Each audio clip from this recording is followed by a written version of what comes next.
Polar Comunicaciones, radio, televisión y redes sociales presentan Debate Constitucional. Conduce el abogado Hernán Ferreira.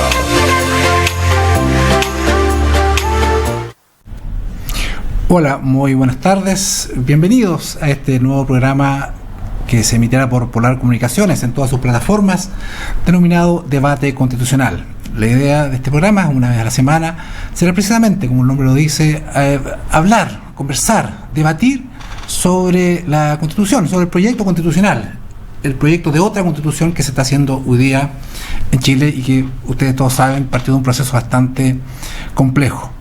Para eso, la idea es debatir y conversar y también tener invitados que nos pueden aportar.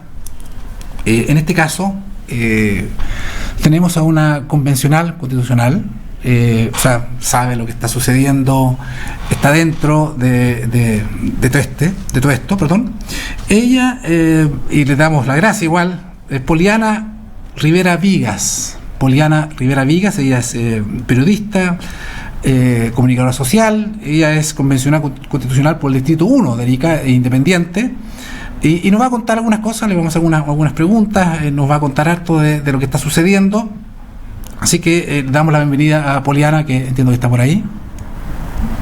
Hola Hernán, un gusto saludarte y de verdad que estoy muy emocionada de estar en Radio Polar TV, y un saludo a todos los seguidores, auditores también en Magallanes, porque de extremo a extremo, de verdad que es muy emocionante. Yo estoy aquí en el extremo norte, en Arica, Parinacota, y me estoy comunicando con el extremo sur de nuestro país, la maravillosa región de Magallanes. De verdad que es muy emocionante. Muchas gracias. No, gracias a ti por aceptar la invitación. Y después, habíamos hablado antes un momento, lo vamos a tocar, esperemos. Hay un proyecto, una idea que tienes tú respecto de estas zonas, tanto Arica como Magallanes, y otras zonas especiales que ahí vamos a tener un espacio para hablar, porque es una idea muy, muy interesante. Entonces, como señalaba en la conducción, pero tú eres periodista y estaba leyendo, tú también has conducido programas de televisión matinales, parece, así que tienes harta experiencia también en televisión, así que eso también es bueno para estas cosas. Así que vamos a entrar en materia, tú sabes que esta la televisión, el tiempo es oro, así que vamos a entrar rapidito en materia. Y a mí lo que me interesaría saber, tú que estás dentro, ¿cierto? Y entiendo un trabajo intenso, porque tú me decías el otro día, salían 11, 12 de la noche, y por tanto... Sí, efectivamente. ¿Sí? Y justamente anoche, Hernán, estábamos también en pleno con el informe de principios, sistema de principios constitucionales, y terminamos a las 2:30 de la noche. Claro, para que la gente sepa, este es un programa que está grabado un día sábado, que se emite un día después, porque efectivamente el trabajo de los convencionales es tan complejo que no tienen siempre tiempo, así que también te agradecemos.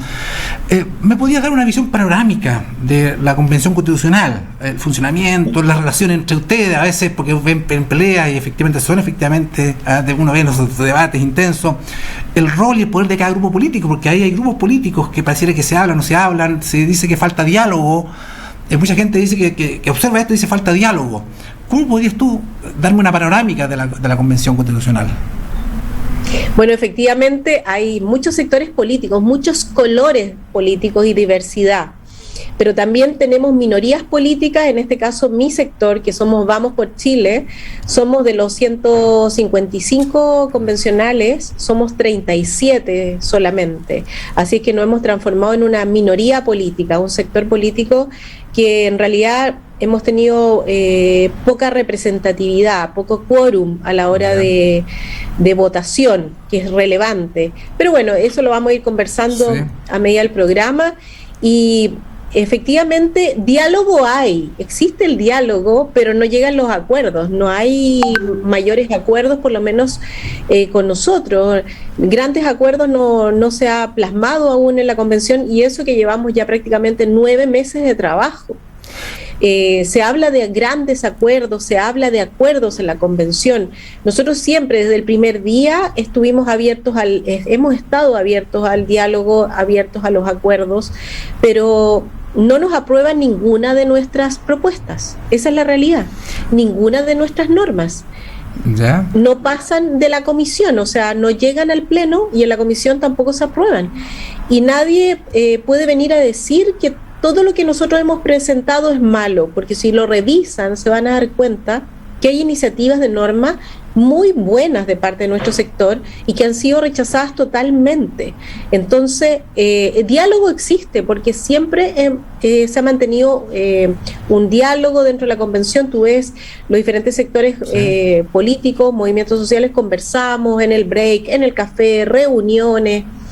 Pero lo que pasa es que sí, obviamente, lo que más se ve a través de la convención y el canal que se transmite de la convención es el debate. Y el debate existe porque son miradas distintas, son sectores distintos, que vemos el futuro distinto y vemos la construcción de esta Carta Magna distinta. El problema es que nosotros nos hemos transformado en una minoría y representamos en realidad un sector de nuestro país que no se ha visto plasmado en la construcción de esta nueva Carta Magna. Pero se dice que en política el poder para ejercerlo, ¿cierto? Quien tiene el poder lo ejerce. Es decir, si yo tengo una mayoría suficiente, un día yo podría escuchar a la minoría, pero la gente, la ciudadanía me dio a mí, no sé, el 70%, el 60%, y yo escucharé a la minoría, pero por algo la gente me dio el 60%. Entonces uno diría, ¿están obligados de alguna manera a escucharlos, a tomar sus propuestas? ¿Es así? ¿Cuál es tu forma de pensar al respecto? Yo no lo veo como una obligación, pero lo veo como parte importante de la política. Esa es la política. La política es el diálogo, los acuerdos, la conversación y el trabajo por el beneficio de la ciudadanía, por el bien común. Esa es la política. No yo voy a trabajar por el beneficio de un sector o por el beneficio de particular. Y además, sobre todo, el trabajo que estamos haciendo nosotros, que es construir la nueva Constitución para Chile. Entonces, no es que se tienen que ver obligados con nosotros, pero sí tiene que haber una consideración de que nosotros representamos un sector de Chile y que si se revisan nuestras iniciativas de norma, hay iniciativas que son buenas y ellos mismos las han considerado buenas, pero como viene de nuestro sector, no se aprueba, queda fuera. Bueno, entonces, hay no una es lo aplanadora. justo. Hay como una aplanadora, al parecer. Algunos dicen que hay una aplanadora, pero ¿cuál sería el motivo, pregunto, por qué este sector mayoritario no considera, cierto, escucha, pero no considera ninguna de las iniciativas de ustedes? ¿Por qué está pasando eso?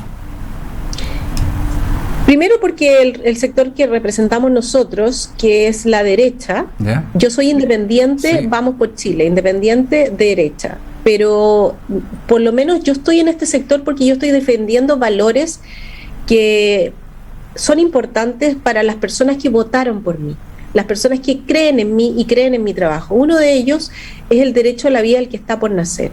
Y una de las normas que se aprobó en la Constitución es la interrupción del embarazo sin límite. Así es, eso lo vamos a... Y no estoy mintiendo, sí, porque la norma dice interrupción del embarazo, y en ninguna, tú que eres abogado, Hernán, y en ninguna parte de la norma dice regulada por una ley, en ninguna parte. Entonces tú hablas interrupción del embarazo sin límite, porque no sabes cómo se va a manejar esto. Entonces puede ser de 8 meses de gestación, 7 meses de gestación, ¿de qué estamos hablando? Entonces, incluso yo creo que muchas personas que consideran que el aborto puede ser algo importante para una mujer para su vida, en algún momento de su vida, es una decisión muy dolorosa, pero tiene que tomarla, aunque yo no estoy de acuerdo, no estoy a favor, pero para un sector sí, de mujeres, pero no necesariamente tiene que ser razón de celebración o de festejo, porque incluso cuando se aprobó esta norma, nosotros nos quedamos impresionados en el hemiciclo cómo se celebró. Era una fiesta. Y el hecho de practicarse un aborto, que una mujer realice un aborto, no va a ser siempre, no va a ser necesariamente algo que te cause felicidad, todo lo contrario, es una situación dolorosa, compleja, una decisión difícil. Entonces, esos son los temas que a nosotros en cierta medida nos confunde y no logramos comprender. Ahora, ese tema lo vamos a tocar porque la verdad es muy interesante, pero antes de eso, si tú tuvieras que describir el proyecto de Constitución de las normas aprobadas hasta ahora, porque también a veces la gente y uno naturalmente se enreda, porque de repente la prensa dice, mira, apareció tal norma, pero en realidad es de la comisión, no es que ha sido aprobada por el Pleno, después el Pleno la devuelve, claro. y ahí uno se enreda, porque la verdad es que es un enredo, no hay claridad. Pero si de las normas aprobadas ahora, que son 140 y tantos, si no mal no recuerdo, ¿cómo tú podrías definir lo que está aprobado hasta ahora? 2 o 3 palabras, ¿cómo lo podrías definir? ¿Una constitución de todos, de muchos, una constitución ideologizada, que va a ser poco efectiva, en fin? Yo la encuentro bastante incierta. No encuentro que una constitución que nos dé certeza de nuestros derechos y nuestras libertades. Empezando, voy a poner, por ejemplo, el derecho a la propiedad. Si tú revisas la actual constitución, el derecho a la propiedad, bueno, yo sé que tú lo manejas, pero le digo en este caso a nuestros auditores. Si revisan el derecho a la propiedad en la actual constitución, está muy detallado, está bien explicitado. Si el Estado te va a expropiar, te va a indemnizar, está explicado eso. Pero en el actual derecho a propiedad, para la nueva constitución, es muy escueto, es muy básico, muy simple, y no te asegura eso. Entonces, ahí por lo menos vemos que hay incertidumbre de cómo va a ser esto. Eso yo lo creo que es lo que más, por lo menos mi sentir, de lo que se está construyendo esta nueva constitución. Yo en estos momentos me siento que no tenemos certeza de cómo va a estar conformado el futuro de nuestro país, porque hay normas que finalmente no son robustas o no está bien determinada la libertad o el derecho. Por lo menos esa es mi apreciación. Ahora, eso es lo que a mí me preocupa. Perfecto. Y ahora la última pregunta de tipo general, porque escuchando el otro día al vicepresidente, si no me equivoco, de la convención, señor Domínguez, él decía que había que repensar las costumbres del país. Hay que repensar, dijo él. Entonces yo me reflexionaba y decía, ¿en qué momento el mandato de mejores pensiones, de no más abuso, pasó a esto de decir hay que repensar todo? ¿En qué momento pasó que esta gente, o muchas, se siente con el poder de decir, ¿sabes? Yo voy a repensar todo? Es como si en una casa, tu familia, dijéramos, ¿sabe? Alguien, un joven que sabe, papá, mamá o hermano, vamos a repensar todo. Pero si yo solo queríamos un mejor bienestar, digamos, no nos vamos a repensar todo y así se va a hacer. La verdad que se está repensando todo en la Constitución, se está repensando todo Chile en la Constitución, en el proyecto. Mira, Hernán, llevamos prácticamente 9 meses de trabajo y aún no hemos profundizado en las principales demandas sociales por la cual fue la voluntad de esta nueva Constitución, por lo cual demandó Chile esta nueva Constitución, como tú bien lo dijiste. ¿Dónde está la salud? ¿Dónde está el tema de la vivienda? ¿Dónde está el futuro de las pensiones, el sistema de pensiones de la ciudadanía? Aunque sabemos que eso debía haber apuntado a un proyecto de ley, principalmente, más que, por lo menos por mi parte, más que hubiese estado en la Constitución. Pero la educación, que son las principales demandas por la cual se motivó a la construcción de esta nueva Carta Magna. Y se habla de repensar nuestra identidad nacional. ¿En qué?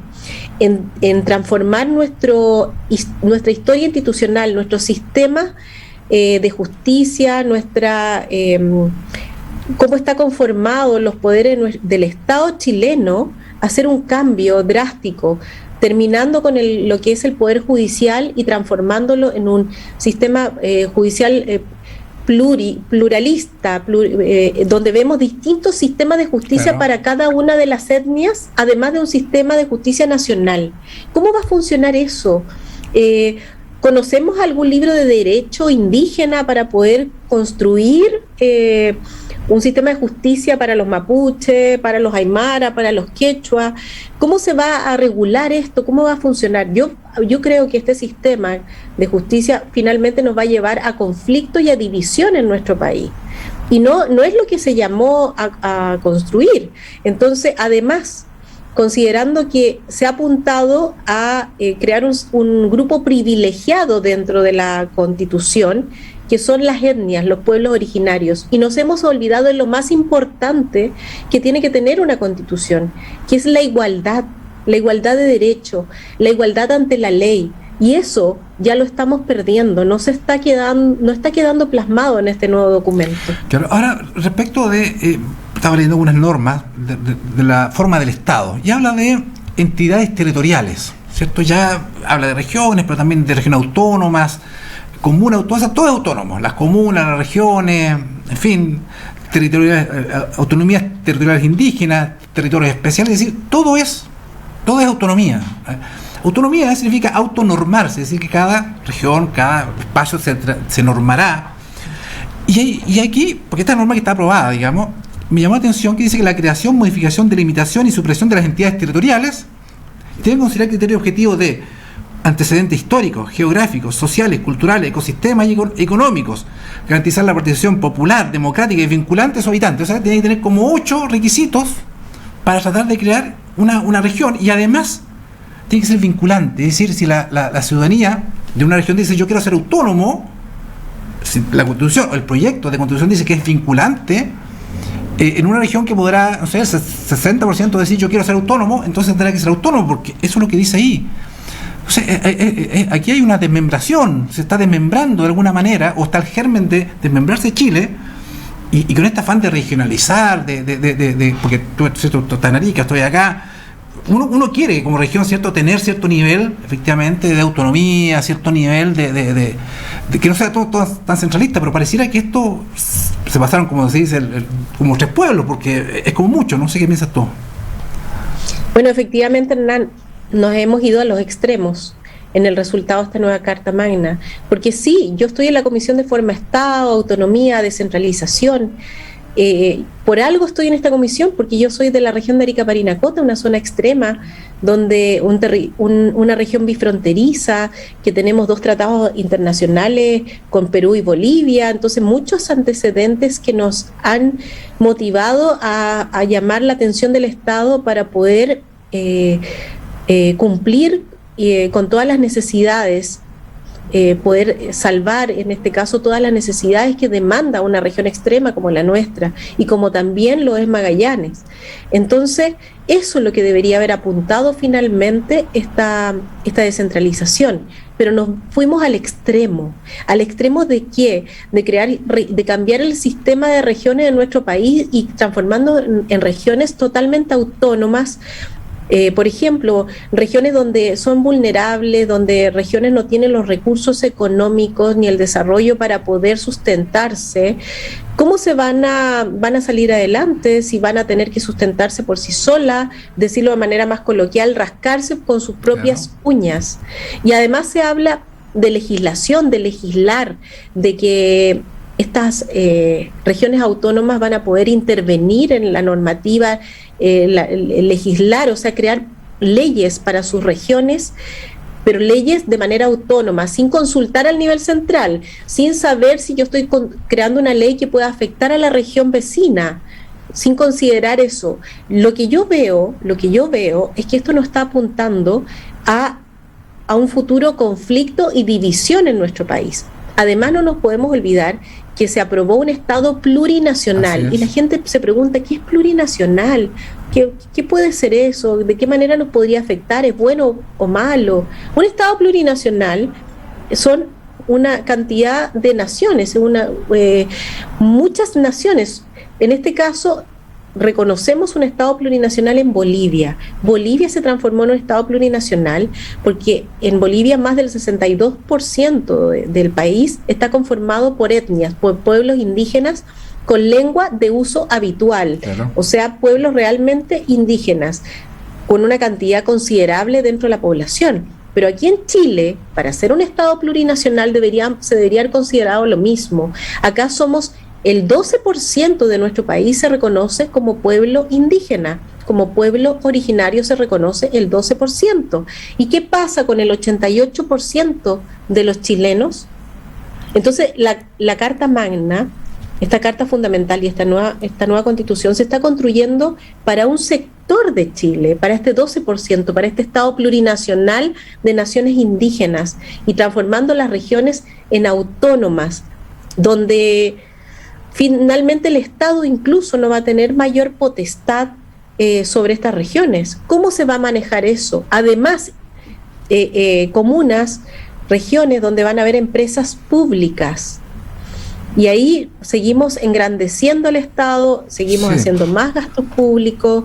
Imagínate si ya en las comunas en las municipalidades nos cuesta mucho llevar una municipalidad con los funcionarios para atender todas las demandas en las comunas a los ciudadanos. Imagínate una municipalidad con empresas públicas, va a requerir más recurso económico, más funcionarios, entonces estamos engrandeciendo a lo que es el Estado y en vez de transformarlo en un funcionamiento más eficiente. Sí, fíjate que yo entiendo que el 12%, como tú bien decías, 12 y tanto por ciento se reconoce como de alguna etnia, pero entiendo que incluso la gente que digamos de sangre pura, ¿cierto?, que es menor. Incluso no el 12%. Pero en realidad no hay sangre pura en nuestro país. Claro, que además, digamos. Somos todos mestizos, porque si nos hacen el examen de ADN, en el fondo a mí me va a aparecer sangre indígena de alguna etnia, y a los mismos indígenas le va a aparecer de alguna sangre europea, española. Somos todos mestizos al fin y al cabo.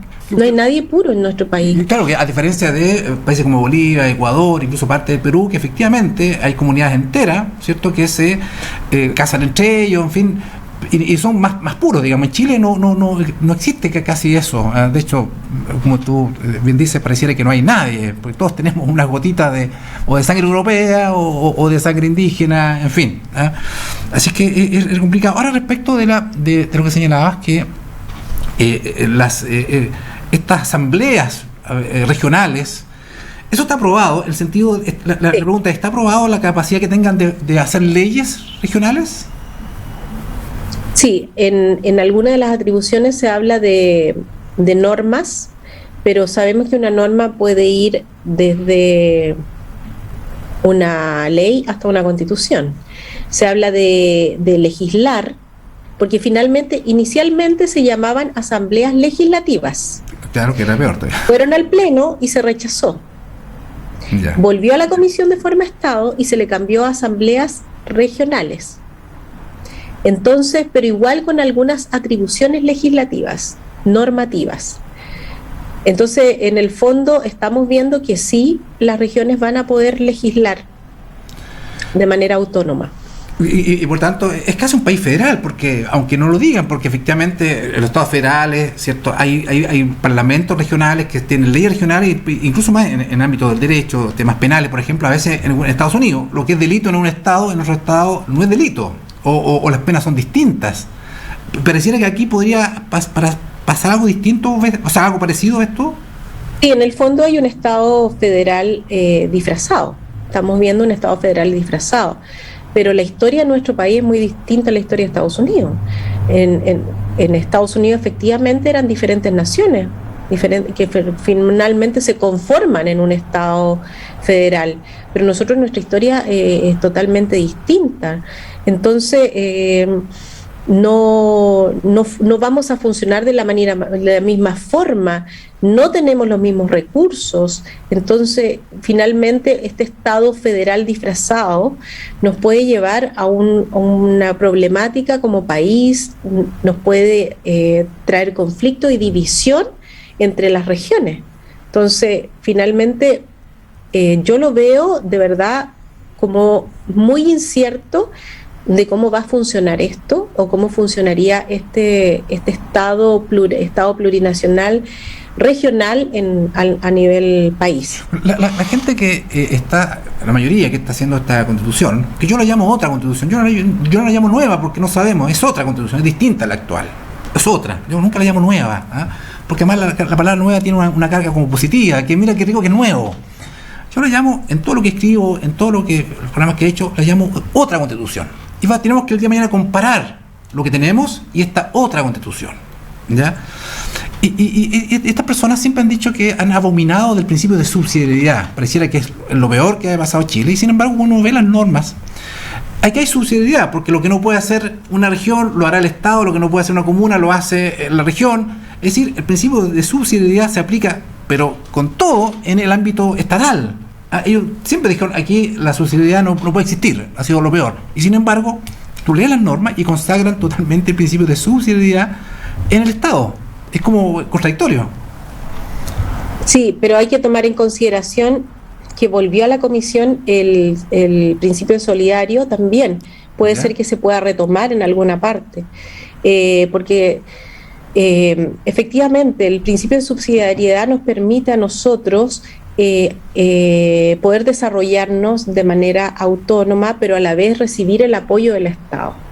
Pero no el Estado va a estar, en este caso, interviniendo totalmente en las actividades. Entonces nos da la independencia, nos da más autonomía, pero hay un equilibrio, se produce este equilibrio. Cuando el privado no tiene los recursos para realizar algo, el Estado lo apoya de manera subsidiaria. Y lo mismo funciona con las regiones, y lo mismo funciona de una manera más simple cuando el subsidio del Estado para una vivienda, pero está también esta vivienda y el esfuerzo propio, o sea, es tu esfuerzo donde tú juntaste tus recursos y el Estado te está ayudando para que tú puedas adquirir tu vivienda.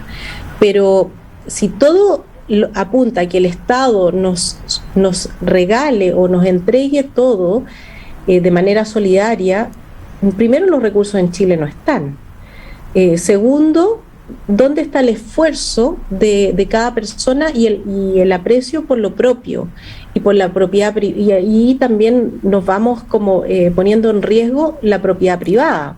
Claro. Porque en el fondo lo que te permite también es tener tus propias cosas que vienen de tu esfuerzo, de tu trabajo y de la herencia de tus padres. Perfecto.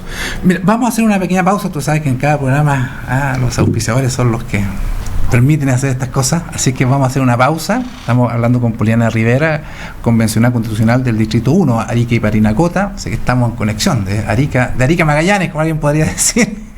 Así sí, estamos de extremo a extremo, excelente. De extremo a extremo, así que vamos a hacer una pequeña pausa y vamos a continuar en unos minutos más con nuestro programa. Una pausa y volvemos con Debate Constitucional.